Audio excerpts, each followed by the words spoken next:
The New Tech Times, a video magazine for the electronic age. In this edition, cellular phone systems. Are they a sensible investment for phoning on the run? Also, historic renovation made more authentic through the use of computers. Later, an interview with Adam Obsorne, the man who introduced the briefcase-sized computer, and a review of digital disc options for your listening pleasure. All this and more in this edition of the New Tech Times. The New Tech Times is brought to you through a grant from Wausau Insurance Companies. Times change. Wausau works. And by the collective voice of the consumer electronics industry, CEG, the Consumer Electronics Group, Electronic Industries Association.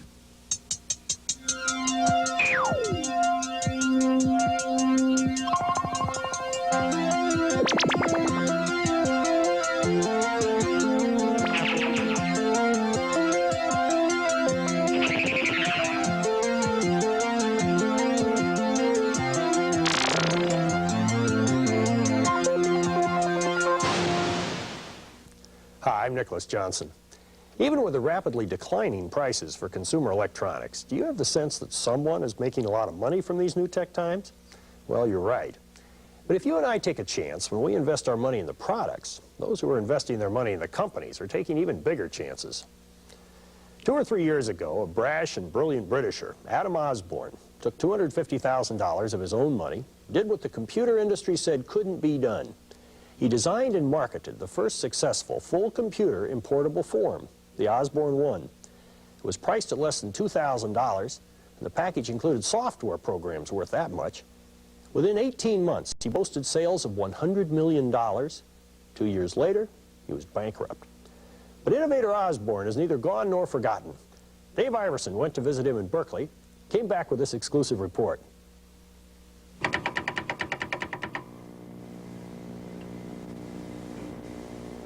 The fact is that I did make a new path for the microcomputer industry.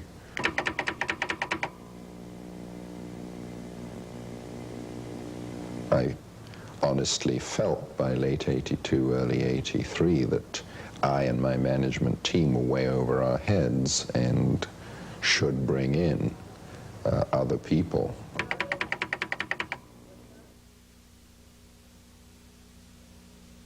In retrospect, I'm going to be able to show that we were, in fact, doing a remarkable job, and that the people who came in after us, far from being better, didn't know what the heck they were doing.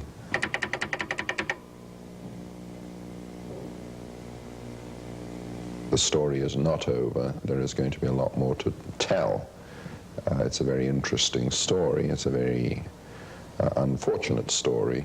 But really, if you look at it over the longer term, there's really very few people who've done very well in this country without taking a detour along the way somewhere, and I've had my detour. And this is where the detour began. Where millions once were made, today empty buildings remain. These days, Adam Obsorne spends his time at home, high in the Berkeley, California hills. He doesn't like to talk about what went wrong, only that the Osborne story, as he likes to call it, will continue. Whether it is in performing as non-technical a task as gathering wood with his daughter or completing work on a science fiction novel, Adam Obsorne remains supremely confident. In a lengthy interview, we talked about technology, society, and Adam Obsorne. What have you learned from all of this? How will you approach what you do next in a different way because of the rise and fall of Osborne? You know, strange to say, I've been accused very frequently of being overly self-confident, etc. I think if there's one thing I've learned from this, it is to keep trusting myself. Next time, believe you me, I will trust myself and my team and take it all the way. You wrote once that you didn't feel that you were really, though you admired the people in this industry, that in some ways you didn't feel like you belonged in the same world with them. What did you mean by that? I tend to view things personally in a slightly larger frame than my own immediate profits and my own goal of making yet more money.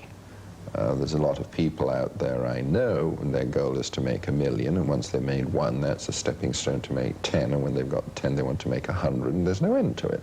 It goes on and on and on, and it becomes a consuming disease. Well, I mean, gosh, how much money can we spend in our lives? You know, I mean, it becomes so pointless after a while. What's the point of all of this?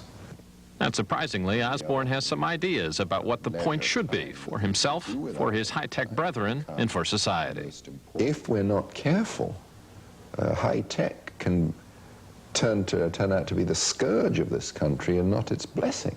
How so?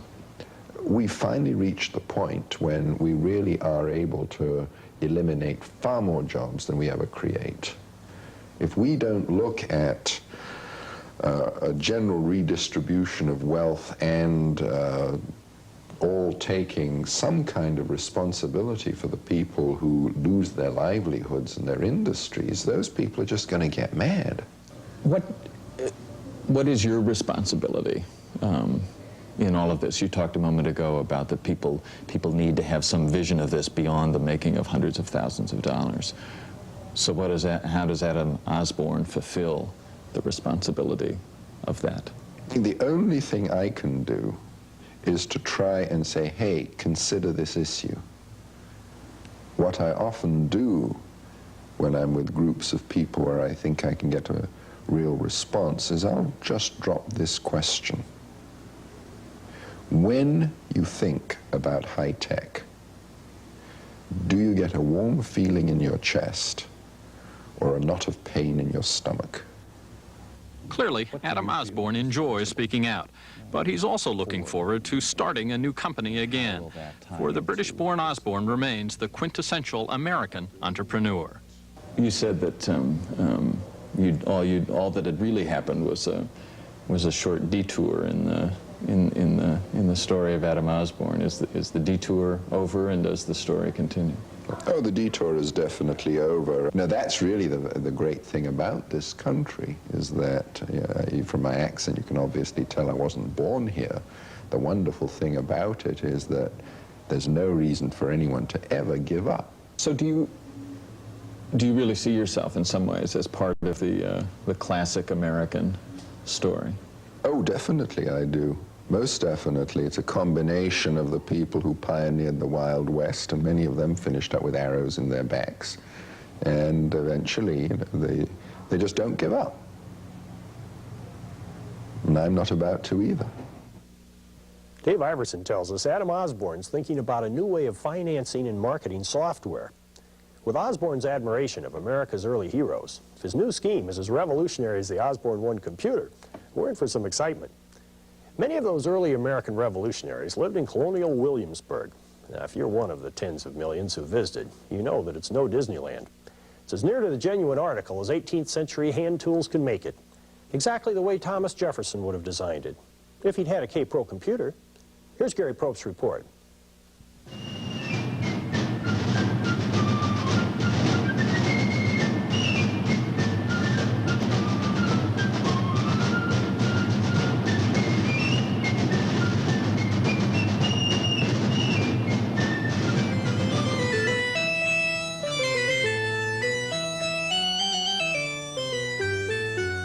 There's quite a contrast between a wood chisel and a K-Pro computer. But Williamsburg, Virginia is a city of contrast. It's a blend of the 1980s and the 1600s. People at the Colonial Williamsburg Foundation are busy reconstructing some of the historic buildings of this early American city. It's a tourist attraction and a place for learning. The master housewright has been able to use old documents and a new computer to make the reconstruction more authentic. Well, I'm able to predict how long it's going to take us to do these buildings. That's the main number. Keep track of how much materials we need. That's for the reconstructions that we're doing. And additionally, I'm able to use it to take estimates of buildings that were printed in the 18th century, and I have a program that I've worked out to help tell me more things about the building than you could originally tell from that estimate. In other words, I can take the number of studs and posts and rafter length and compute the size of the building. Put it in this area? Yeah, put it in over here. The work at Williamsburg has to be authentic. It's a study of old construction methods. If we can understand the time and effort involved in putting up a building, then we know more about how the settlers lived. One of the reasons we do all our work with the 18th century methods is to be able to get a handle on how long, how many man-hours, what kind of resources had to be put into this building.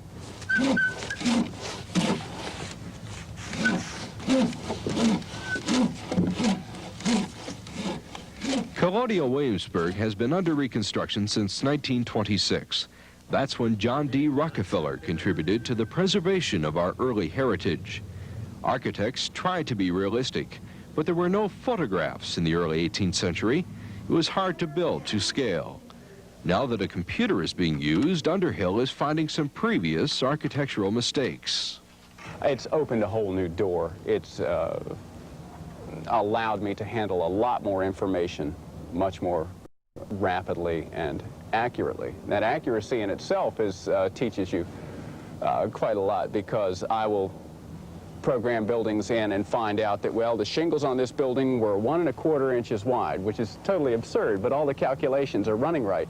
And it tells me to look at what they were doing. Perhaps they were covering another part of the building with shingles. Things that would have slipped by much faster, much more easily before, just can't escape, because your calculations will be absurd if there's something wrong. There have been some very pleasant surprises. Underhill found that whether it be a quill pen or a computer, architects have retained some methods throughout the past 300 years. When I started estimating these buildings on the electronic spreadsheet, I just came up with the most logical, convenient design I could come up with for this to tell me what I needed to know. And then it occurred to me to start checking the old design, the old estimates that I have, the 18th century estimates that builders would prepare for the purchaser, and start feeding those into my program. Well, lo and behold, they were almost the identical layout, except on paper, done on rag paper with quill rather than pixels and blips. And it's just the same. So I'm able to face these documents right in on top of the program I have done and see how long it would take us to have built that original building. For the future, Underhill would like to have a computer with the ability to draw buildings and display the graphics in 3D. That way, all of the details can be worked out to make Williamsburg more like it was prior to the Revolutionary War.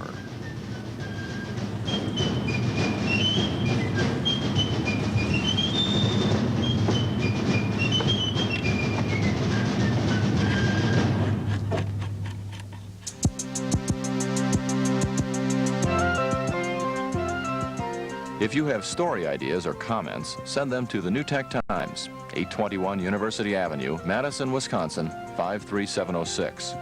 Or just call the source or CompuServe.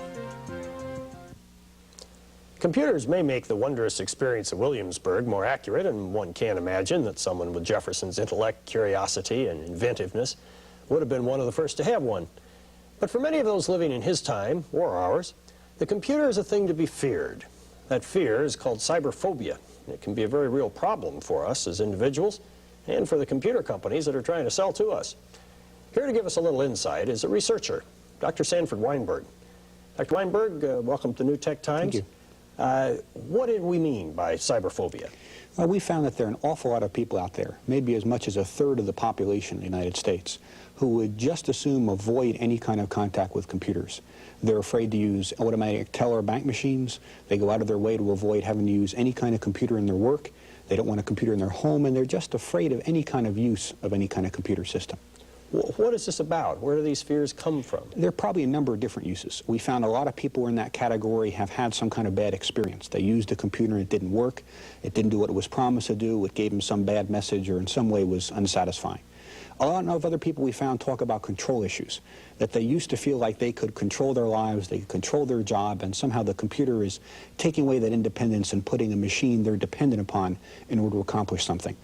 Secretaries who talk about power failures and how before they could keep going and keep typing when there was no power around with a word processor find themselves totally helpless. And I think that feeling of lack of independence is one of the big causes of that kind of a fear. Is there a rational basis for this fear? They say, for example, even paranoids have real enemies. Are there reasons perhaps why maybe we ought to want to keep computers out of our lives? In fact, when I first published the research on cyberphobia, I got a phone call from a psychologist in Michigan who told me we're using the wrong word. It's not really a phobia at all, because those are unreasoned fears, and this is a very reasonable one. I think that we're in a situation where there are very few places where you're going to be able to avoid using computers in your daily life. In terms of banking at all, any kind of business function, computers more and more are getting people involved. And if you're not involved in that way, you're going to find yourself having difficulty competing. But it's true that there are things we can do better without computers. What computers do is they disseminate complex information. They put it in some kind of organized form. Where information isn't complex, they still go through the complex procedure of organizing it. And so if you've got a very simple kind of decision-making job, a computer can actually slow you down in that sense. So I think that there are ways in which you might want to avoid computers just because it becomes less efficient and not more efficient in whatever you're trying to accomplish. You do some work with businesses that confront this problem. What are some of the things that you advise them to do? Or for that matter, what would you advise homeowners to do in thinking about computers or adapting to them? We do mostly problem-solving situations. We had a problem, for example, with a hospital that came to us and said they had computerized their laboratory facilities and order writing for physicians, and we're getting a great deal of resistance from those doctors. We went and interviewed the doctors, and we found the cause of that resistance was the doctor felt like it was important that he had direct contact with that patient when he was writing orders for some kind of medication. And we found that they felt that if they had to, instead of writing those orders, had to enter them in a computer terminal, that somehow they felt the computer was coming between them and the patient. Well, we showed those physicians that if they wrote the orders, they in effect had to be entered in a computer in the laboratory before drugs could be delivered, so that in effect the computer became one less step in between. And that became a much more positive kind of a reaction for the physicians and overcame that resistance. We found some companies that are trying to computerize have found that often the system they buy simply wasn't designed with them in mind. There's only one computer out, for example, a Duns Plus machine, that was designed by marketing people who went and asked what it is you need to have a computer accomplish. Most companies design what that computer is capable of and then try and sell it to companies that might have that kind of use. So we found instead if you can look at what you need a computer for or don't need it for, you can then get the kind of system that's usable and the kind that you can help people understand how to effectively use. Do you have any particular suggestions for the homeowner? Again, I think it's important you know what it is you want to have that computer do, that you have some specific use in mind. Most people buying a home computer buy it either as a game or as a teaching device for their children. And if there's some other uses in mind, they ought to be specifically knowing what they want to have that computer accomplish before they go ahead and invest that money. And then looking at that computer, there's some things you want to look for. You want to make sure that that computer was designed with people in mind, that it's comfortable to use. For example, we found a lot of computers have attached the keyboard and the screen on the same particular piece of equipment. The problem with that is as your eyes start fading, you have to either move your head way back and stretch your arms out, or you find yourself uncomfortably squinting at the screen to keep your back in a comfortable position. Dr. Weinberg, there's obviously so much more to this. Would you be willing to come back maybe next week Sure, and we can talk that'd be about great. some more? Oh, that'd be terrific. Thank you. Thank you so much. Seemingly every new technology has brought its measure of fear. Some of us are still a little reluctant to use the telephone. Some are annoyed by its constant ring and want to get away from it. But telephone equipment is one of the hottest selling items in consumer electronics today. So there have to be a lot of people somewhere using all those answering machines, beepers, automatic dialers, cordless telephones. And what's next? Something called cellular radio. Here's our report. You're driving during rush hour in the downtown of a major city. You were scheduled to meet with somebody 5 minutes ago. Should you stop and look for a phone, or should you continue driving, hoping the person understands why you didn't call? It's a situation people face every day. About the only solution is a mobile phone. Yes, good morning. How are you today? Just fine. I'm just calling to say I'm on my way in and I should be there in a few minutes for the meeting. Katie Harris works for Ameritech, a company offering a new type of phone service in Chicago.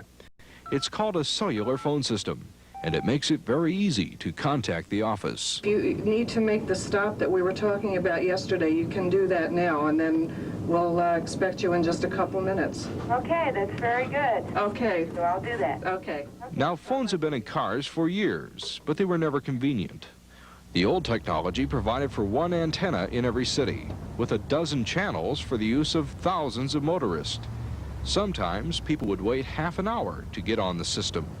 Cellular service is different. Each call goes on a private line. It's now possible because of the computer.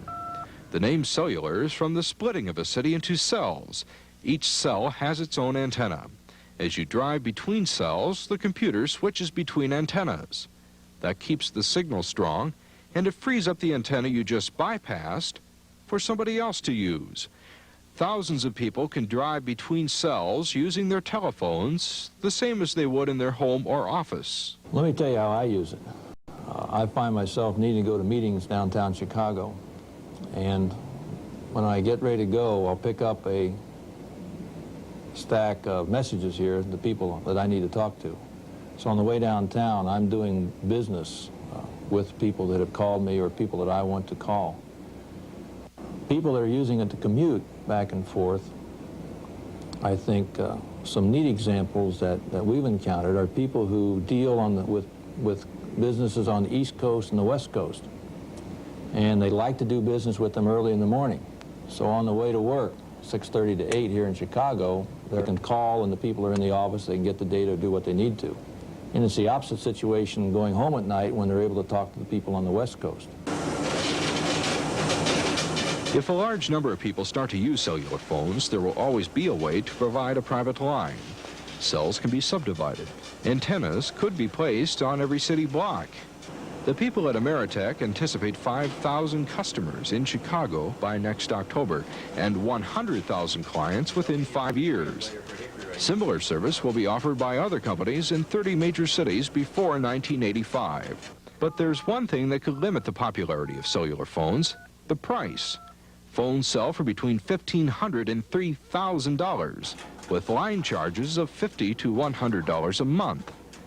But Barnett says the initial cost of going cellular will come down. The equipment manufacturers would indicate that as their volumes go up, they will be able to come down the experience curve. They would predict that in the future, how far that might be, 3 to 5 years potentially, the sets might be in the $1,000 to $1,200 range, and potentially could go lower. In the meantime, the phones will be more than a high-priced toy. General Motors plans to make them an option on some of the new Buicks for this fall. Technology moves fast. The mobile phones we find in cars today will fit in your shirt pocket tomorrow. And today's $2,000 mobile phones are already available to amateur radio operators as a part of a 2-meter radio that costs scarcely 1/10 that. But as we often observe on the New Tech Times, the fact something's available doesn't necessarily mean you should buy it, even if you can't afford it. Take your stereo, for example. Now, if your 15-year-old record player sounds just fine, you can save yourself a lot of money and trouble. But the innovations do keep on coming. And we recently found New Tech Times regular Danny Goodman sitting on the floor of his West Coast home, playing with a new kind of audio you may want to know about.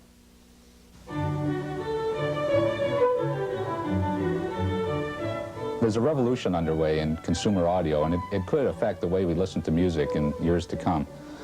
Unlike the old record album that we're familiar with, the new compact digital disc doesn't use a needle, a stylus, or even a phono cartridge.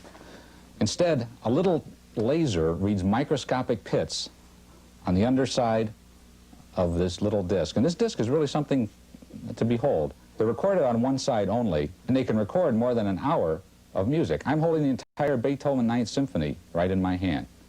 To play one of these compact discs, you need a compact disc player, which hooks up to your stereo very much like a turntable. These two models here represent the simple and the complex end of digital disc players available. This one from Magnavox is the simpler of the two, and yet with its very few controls here, you can program it to repeat any segment on the disc you want as often as you want, and really quite complete programming flexibility. This one from Yamaha is on the more complex end. It has a fancier slide-out tray for the disc, and also some more sophisticated programming capabilities. In fact, you can even have it repeat individual grooves, if you want, of the digital disc. Now, I've used both machines for quite a while, and frankly, the simpler controls and the simpler options are really all about eye need. There are still some technical hurdles that need to be overcome at the recording studio. But of the 500 or so titles that are currently available in the U.S., most of them are something you really should hear. Now, the players cost anywhere from $500 to a little over $1,000. And at the low end, they're really quite a high-tech bargain. But eventually, prices will come down. And when the players are at about the cost of a better turntable and the discs in the $10 range, I think in a few years you'll see the digital audio disc replace the 33 RPM album, just like it replaced the 78, and before that, the Edison cylinder.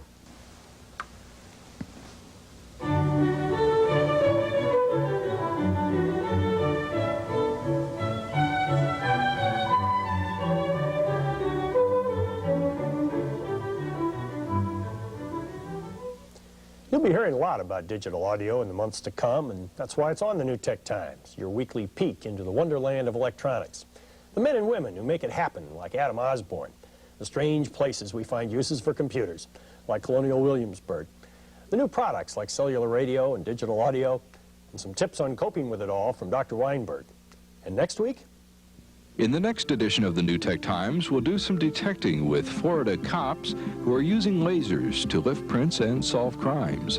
Also, we'll review software designed for girls. Is a departure from rough and rumble the key to attracting girls to computing? This and more in the next edition of the New Tech Times. So join me then, won't you? For the New Tech Times staff, I'm Nicholas Johnson.